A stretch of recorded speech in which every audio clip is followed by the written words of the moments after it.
औज़ुबिल्लाहिमिनश्शैतानिर्रजीम बिस्मिल्लाहिर्रहमानिर्रहीम। Dear students, आज के लेक्चर में हम पढ़ेंगे मल्टीप्लेक्सिंग क्या होती है। तो multiplexing it is the set of techniques that allows the simultaneous transmission of multiple signals across a single data link. Simultaneous transmission of multiple signals मतलब ये है कि आपके पास मल्टीपल सिग्नल्स हैं, वो ट्रांसमिट होते हैं across a single data link. एक लिंक पे के ज़रिए वो ट्रांसमिट होते हैं from sender to receiver. Multiplexing आप करते हैं by using a hardware a device जिसको हम मल्टीप्लेक्सर कहते हैं। द रिसीवर साइड हम डीमक्स या डीमल्टीप्लेक्सर यूज़ करते हैं। तो इसीलिए जब सेंडर से रिसीवर तक ट्रांसमिशन होती है, मल्टीप्लेक्सिंग होती है, तो उसको मैनी टू वन कहा जाता है। Many transmission lines to one transmission line. अब यहाँ पे आप देख सकते हैं कि ये आपके पास बहुत सी ट्रांसमिशन लाइन्स हैं, एन इनपुट लाइन्स हैं। ये मक्स है जो हार्डवेयर है जो मल्टीप्लेक्सिंग परफॉर्म करता है। तो जब आप ये आपके पास एक शेयर्ड लिंक है, वन लिंक, लेकिन इसके अंदर जो चैनल्स हैं वो एन चैनल्स हैं, ठीक है, जैसे कि यहाँ पे है। यह डीमक्स है जो कि डीमल्टीप्लेक्सिंग करेगा। ये एक सिंगल लिंक पे जो एन चैनल्स है इसको डीमक्स करके इसको वापस एन आउटपुट लाइंस में कन्वर्ट कर देगा। एडवांटेजेस क्या है? More than one single signals can be sent over single medium और link. More than one signals can be sent, भेजे जा सकते हैं एक सिंगल लाइन, एक सिंगल मीडियम के ऊपर। Effective use of bandwidth of medium, तो मतलब क्या है कि जो आपका सिंगल शेयर्ड मीडियम है उसकी जो बैंडविड्थ है आप उसको क्या कर सकते हैं, इफेक्टिवली यूज़ करते हैं। अगर आप इस तरह नहीं करते तो आपको क्या करना होगा कि आप हर ट्रांसमिशन डेटा ट्रांसमिशन लिंक के लिए अलग से एक एक लिंक यूज़ करेंगे। तो आपको एक एक लिंक, जैसे कि आगे हम डायग्राम में देखते हैं, हम यहाँ पे देख सकते हैं कि ये वन लिंक, ये दोनों एक लिंक के ज़रिए कनेक्टेड है, ये भी एक लिंक के ज़रिए कनेक्टेड है, और डेडिकेटेड लिंक्स हैं जिसके ज़रिए से ये कनेक्टेड है। जबकि जब हम मल्टीप्लेक्सिंग परफॉर्म करते हैं तो एक ही शेयर्ड हमारे पास पाथ है या लिंक है जिस पे ये चारों के जो चैनल्स हैं वो क्या होते हैं, ट्रैवल करते हैं। जो चारों का जो डेटा है वो क्या होता है, मल्टीप्लेक्स होके ट्रैवल करता है, पर रिसीवर में डीमल्टीप्लेक्स होता है और रिसीवर्स को रिसीव हो जाता है। अब मल्टीप्लेक्सिंग हमारे पास तीन तरह की है। फ्रीक्वेंसी डिवीजन मल्टीप्लेक्सिंग है, वेवलेंथ डिवीजन मल्टीप्लेक्सिंग है, और टाइम डिवीजन मल्टीप्लेक्सिंग है। वेवलेंथ और फ्रीक्वेंसी डिवीजन मल्टीप्लेक्सिंग जो है हम एनालॉग ट्रांसमिशन के लिए यूज़ करते हैं, जबकि डिजिटल ट्रांसमिशन के लिए हम टाइम डिवीजन मल्टीप्लेक्सिंग यूज़ करते हैं। टाइम डिवीजन मल्टीप्लेक्सिंग आगे जाके दो हिस्सों में डिवाइड होती है। एक को हम सिंक्रोनियस टीडीएम कहते हैं, दूसरे को हम एसिंक्रोनियस टीडीएम कहते हैं। सिंक्रोनियस टाइम डिवीजन मल्टीप्लेक्सिंग में जो प्रोसेस है उस तरह है कि हम फ्रेम यूज़ करते हैं, बल्कि हर जो जितने भी स्टेशंस होते हैं हर स्टेशन को हम क्या कर देते हैं, टाइम स्लॉट प्रोवाइड कर देते हैं या असाइन कर देते हैं। चाहे वो डेटा भेजना जाए या न भेजना जाए, उसको वो स्लॉट जो है असाइन कर दी जाती है। और फिर जितने नंबर ऑफ आपके पास स्टेशंस होते हैं उतनी नंबर ऑफ जो होती हैं स्लॉट्स होती हैं, उन स्लॉट्स को मेंटेन किया जाता है एक फ्रेम के अंदर। जबकि एसिंक्रोनस इसके बिल्कुल अपोजिट है। जो स्टेशन डेटा भेजता है या भेजना चाहता है उसी को सिर्फ स्लॉट असाइन की जाती है, बाकियों को नहीं की जाती। आगे इंशाल्लाह इसको डिटेल में देखेंगे। फ्रीक्वेंसी डिवीजन हमने जैसे कहा एनालॉग टेक्निक है, एनालॉग ट्रांसमिशन के लिए इस्तेमाल होती है। तो signals of different frequencies are combined into a composite signal and it is transmitted on a single link. So the bandwidth of a link should be greater than the combined bandwidth of the various channels. This is very important. जो हमारा shared link है उसकी जो bandwidth है और जो multiplex होके आपके पास data आ रहा है उससे क्या होनी चाहिए, उस लिंक की bandwidth ज़्यादा होनी चाहिए ताकि वो उसको accommodate कर सके. Each signal is having different frequency. आगे देखते हैं कैसे. अच्छा, हम जब ये एक लिंक है, ये दूसरा लिंक है, ये तीसरा लिंक है, यहाँ पे फ्रीक्वेंसी आ रही है, डेटा आ रहा है, यहाँ पे आ रहा है, यहाँ पे सिग्नल आ रहा है, जब मक्स में से गुजरेगा तो मल्टीप्लेक्स हो जाएगा. तो यहाँ पे भी सिग्नल है, एक वन लिंक डिफरेंट या many channels.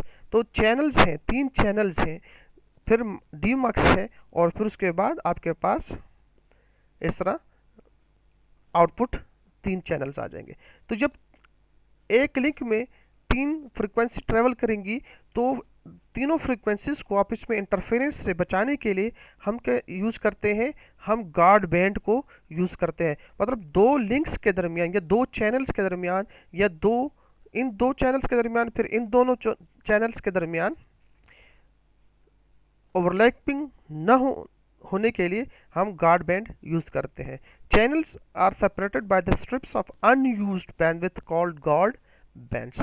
Strips of unused bandwidth called guard bands किस मकसद के लिए यूज करते हैं? To prevent overlapping. चैनल को आपस में ओवरलैप होने से बचाने के लिए हम गार्ड बैंड्स यूज करते हैं. Guard band is an unused part of the radio spectrum between radio bands. Analogue signal है, रेडियो सिग्नल्स है, for the purpose of preventing interference. तो वो जो चैनल्स में जो सिग्नल्स हैं, जो रेडियो बैंड्स एक दूसरे के साथ इंटरफेयर नहीं करते. It is the narrow frequency range used to separate 2 wider frequency ranges to ensure that both can transmit simultaneously without interfering with each other. आगे एग्जांपल देखें. यहाँ पे आप देखें, यहाँ पे ये 3 लाइंस हैं, मक्स ऑपरेशन परफॉर्म होता है.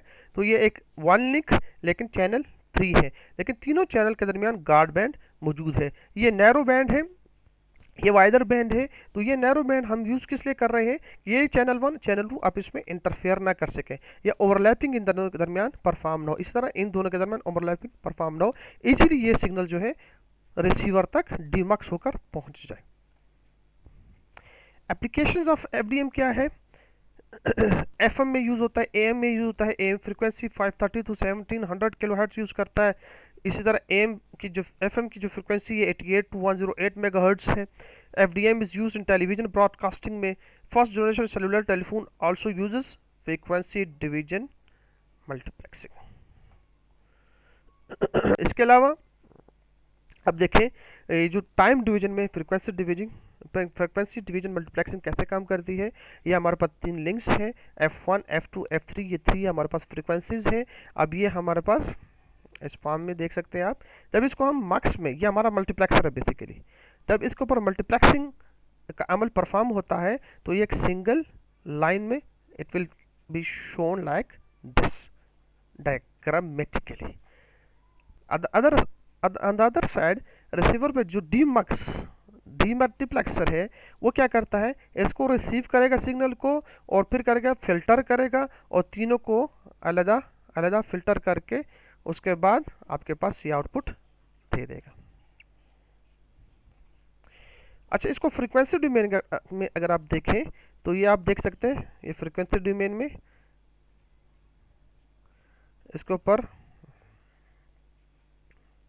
ये इसकी मॉड्यूलेशन है, या फ्रीक्वेंसी 1, 2 और 3 देखें. ये मल्टीप्लेक्सर है, गार्ड बैंड. यहाँ पे आप देख सकते हैं तीनों जब एक लिंक पर ट्रैवल करेंगे तो ये दरमियान में जो खाली स्पेस आपको नज़र आ रही है ये बेसिकली क्या है? गार्ड बैंड है, नैरो बैंड फ्रीक्वेंसी है जो कि इन दोनों को या इन दोनों को आपस में इंटरफेयर होने से बचाती है. इसी तरह अपोजिट जो रिसीवर साइड है वहाँ पे आप देख सकते हैं फिल्टर होगा, 3 फ्रिक्वेंसीज आ जाएंगी, फिर उसको डीमॉड्यूलेट किया जाएगा और you will get the signals. Wave division multiplexing किस लिए इस्तेमाल होती है? ये भी हम एनालॉग मल्टीप्लेक्सिंग टेक्निक से हमारे पास एनालॉग ट्रांसमिशन के लिए यूज़ होती है, इस तरह जैसे कि एफडीएम यूज़ होती है. लेकिन ये हम बेसिकली ऑप्टिकल फाइबर जहाँ जहाँ यूज करते हैं, जो हमारा फाइबर ऑप्टिक नेटवर्क होता है, वहाँ पे हम वेव लेंथ या वेव डिवीजन मल्टीप्लेक्सिंग यूज करते हैं. Various light waves from different sources are combined to form a composite light signal that is transmitted across the channel to the receiver. At the receiver side, this composite light signal is broken into different light waves by the demultiplexer. अच्छा, this combining and the splitting of light waves is done by using a prism. Prism bends beam of light based on the angle of incidence and the frequency of light wave. ये हमने fibre optic cable जब हमने पढ़ी थी तो हमने line angle of incidence वगैरह को डिस्कस किया था.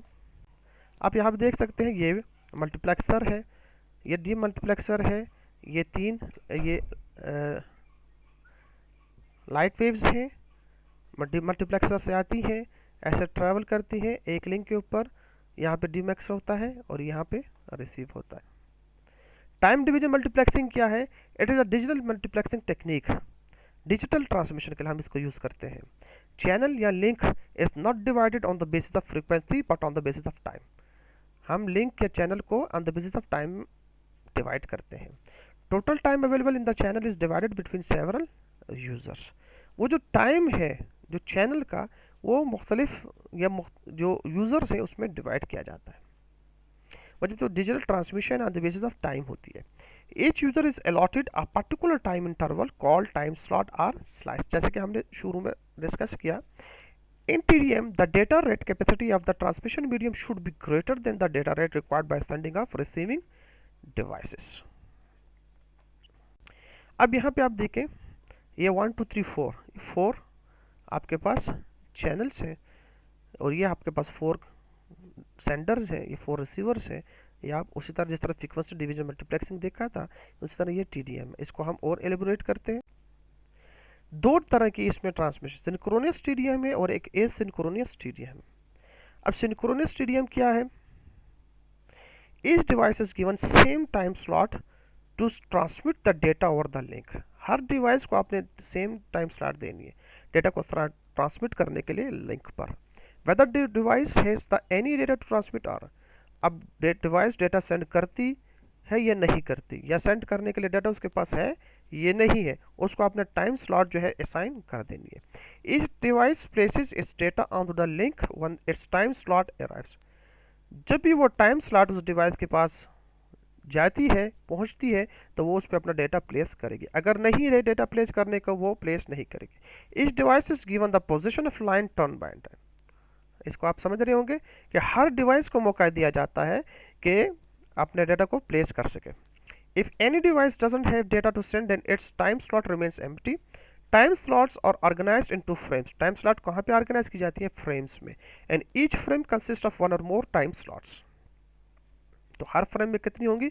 एक या एक से ज़्यादा टाइम स्लॉट्स होंगी. Depends upon the number of senders. If there are n sending devices there will be n slots in a frame.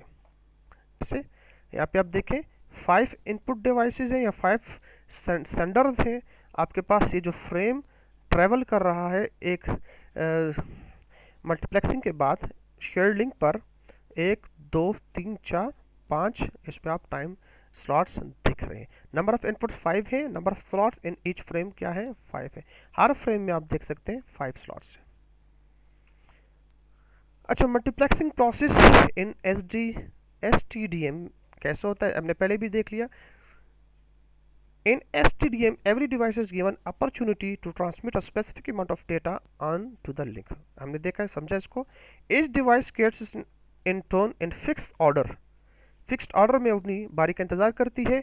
And for fixed amount of time और फिक्स्ड अमाउंट ऑफ टाइम के लिए वो इंतजार करते हैं. इस process को कहा जाता है interleaving. Interleaving is done by a character 1 byte. Each frame consists of 4 slots as there are 4 input devices. अब यहाँ पे हम देख सकते हैं मल्टीप्लेक्सर है, हमारे पास 4 डिवाइसेस है, इसने डेटा सेंड करना है. तो 4 हमारे पास फ्रेम में कितनी स्लॉट्स होंगी? 4 स्लॉट्स होंगी. तो अब ये देखें, ये सेंड कर रहा है लेकिन ये सेंड नहीं कर रहा. आप यहाँ से देखें, ये चारों के सेंड कर रहे हैं, ये सेंड कर रहे हैं, ये सेंड कर रहे हैं।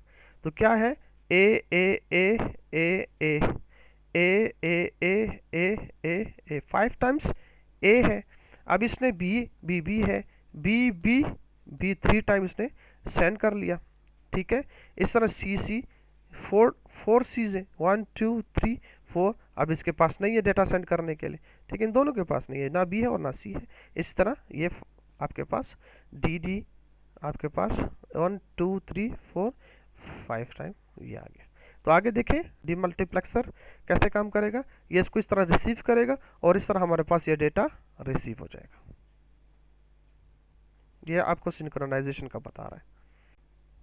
इसका डिसएडवांटेज क्या है कि that channel capacity can not be fully utilised, some of the slots go empty in certain frames. तो वही प्रॉब्लम आपके सेन में जो थी वही यहाँ पे आ गई कि जो स्लॉट एम्प्टी रह जाती है, असाइन तो हम कर देते हैं हर डिवाइस को ट्रांसमिशन के लिए, लेकिन वो स्लॉट यूटिलाइज नहीं होती।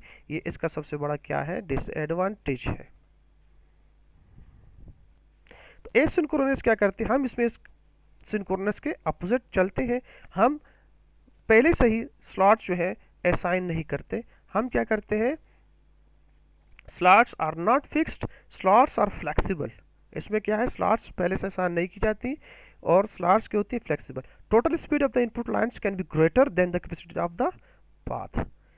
अब इसमें क्या है कि we have n input lines and m slots. अब m is less than n, जरूरी नहीं है जितनी की इनपुट लाइन्स हो आपके पास स्लॉट्स भी उतनी ही हो। तो स्लॉट्स की तादाद वो क्या होगी, लेस देन n होगी। Slots are not predefined, rather slots are allocated to any of the device that has data to send. जिस डिवाइस ने डेटा को सेंड करना है उसी को सिर्फ स्लॉट असाइन की जाएगी। Like you can see over here, number of inputs 5 है, number of slots in each frame क्या है, 3 है। तो मतलब 3 डिवाइसेस ने डेटा को सेंड करना है। आगे और देखते हैं इसको। अब यहाँ पे देखें तो 3 स्टेशन डेटा सेंड कर रहे हैं। अब यहाँ पे देख सकते हैं आप A1 C3 E5, A1 C3 E5। Similarly आप यहाँ पे भी देख सकते हैं, यहाँ पे आपके पास दो है, तो A1 A1, only 3 lines sending data, you can see over here। यहाँ पे only 1 line sending data। यहाँ पे आप देखें only 4 lines sending data, frames and addresses, ठीक है। और यहाँ पे आप देख सकते हैं all 5 lines sending data।